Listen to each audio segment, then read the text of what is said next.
Jangan lupa subscribe channel YouTube TVRI Bengkulu, like, komen, dan nyalakan notifikasinya.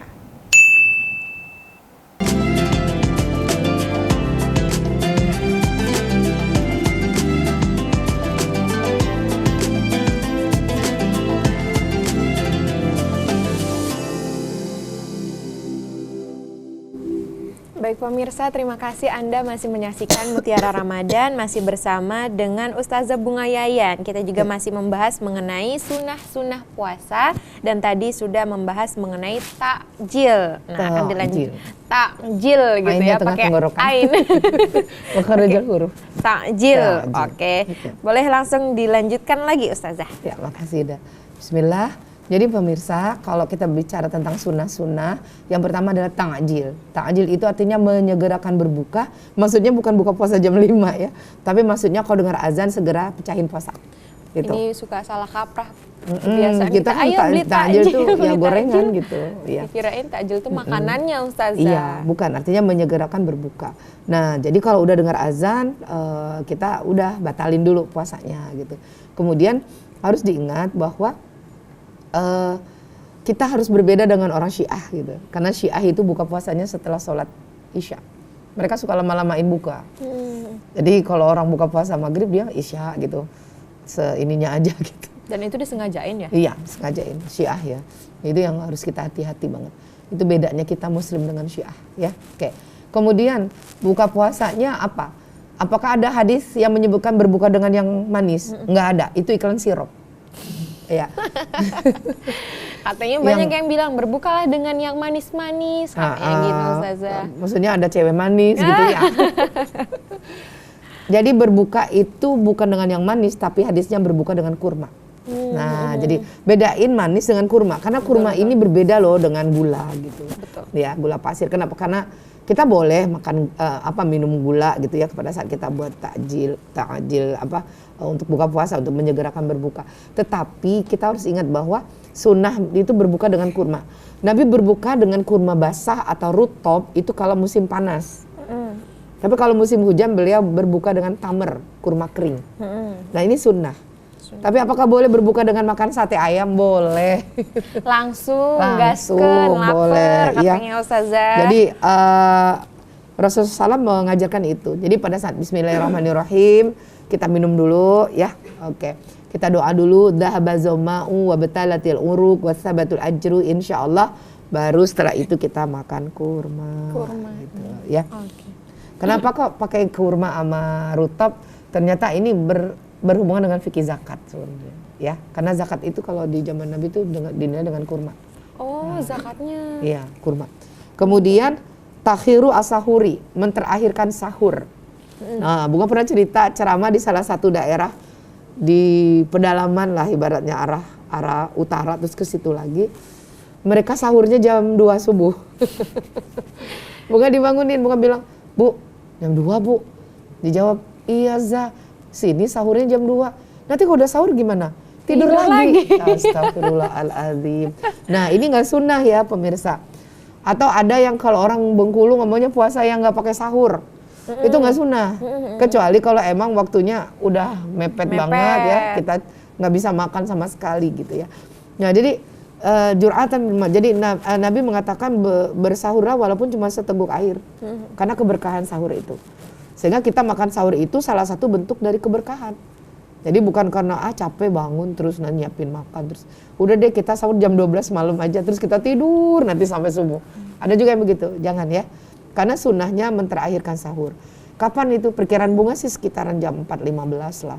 Jadi 4.15 gitu kan deket-deket imsak. Ya, jadi kita nggak terlalu lama laparnya para pemirsa. Jadi mulai puasa ya gitu. Jadi itu yang kedua, sunnahnya takhiru sahuri ya. Yang ketiga, sunnahnya adalah bagaimana selama berpuasa meninggalkan ucapan ghibah, ngomongin orang. Aduh. Kadhibi, ngebohongin orang. Kemudian namimah, ngadu domba orang. Yang keempat, kalamun faishi, ucapan keji. Kenapa? Dalam hadis sahih disebutkan bahwa laisa lillahi hajjah. Allah nggak butuh puasanya. Aduh. Ngeri banget. Tertampar Ustazah. Jadi kalau kita ngegibah atau apa, puasanya sih sah. tapi Allah nggak Tidak, butuh. Jadi nggak dapat pahala. Aduh. Jadi bahaya banget. Bu, kadang-kadang ya Allah, berarti nggak usah keluar rumah dong kata. Jadi Kurung diri aja. Iya, tapi kan biasa pada nonton TV gitu. Nah, itu ngegosip semua, itu hati-hati. Nah, jadi kenapa? Karena Allah bilang bahwa Allah nggak butuh puasa orang yang suka gosip, ghibah gitu ya, fitnah, apalagi kadzibi, bohong, namimah, ngadu domba, apalagi berkata keji. Nah, biasain jangan sampai, kan kadang-kadang kebiasaan ya. Kalau lagi marah tuh ngomong nama hewan, yang paling kecil sampai hewan terbesar. Kemudian lagi kesel itu jangan ya. Kenapa? Karena disebutkan bahwa nggak batal sih puasanya, tapi pahalanya nggak ada. Merugi aja Ya, Ustazah ya. sama kayak orang gini nih, orang yang pergi ke dukun ya, para pemirsa. Orang ke dukun itu dia wajib sholat. Sholatnya sih sah, tapi nggak dapat pahala 40 hari. Terus nggak boleh berpikir daripada itu mending nggak usah sholat deh 40 gitu. Enggak, bukan itunya. Kamu wajib sholat 40 hari, itu tetap sholat, 40 hari itu nggak diterima, pahalanya nggak dapet. Nah, sah tetap, tapi pahalanya nggak dapet. Sama kayak yang minum alkohol juga ya Ustazah ya? Beda, kalau alkohol batal puasanya. Oh, bukan, maksudnya yang ibadahnya tidak diterima itu loh. Oh, kalau iya, itu kan salah satu apa ya? Kalau itu di fikih kuliner ya. Menyinggung-nyinggung sedikit lah. Iya, kalau di fikih kuliner itu terutama hati-hati teman-teman yang pergi di daerah non muslim yang yang kadang Mayoritas. Bunga pernah tuh ya di Bali itu ada urap, tapi pas dimakan dicampur sama darah ayam. Aduh. Kerasa nggak kalau darah ayam jadi kita urap kan halal ya. Halal. Ternyata dicampur sama darah ayam itu juga.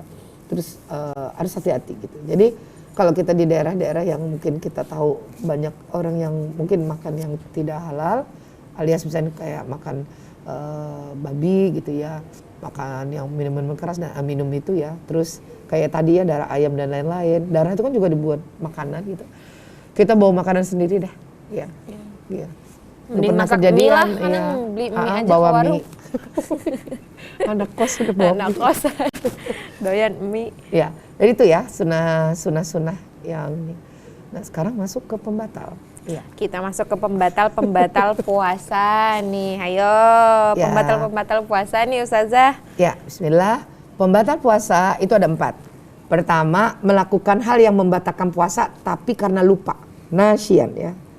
Jadi nasyan itu artinya bukan lupa makan nasi. Nasyan, jadi orang itu lupa. Jadi dia melakukan yang membatalkan puasa tapi lupa. Oke. Yang kedua, melakukan yang membatalkan puasa namun karena terjadi faktor kesalahan.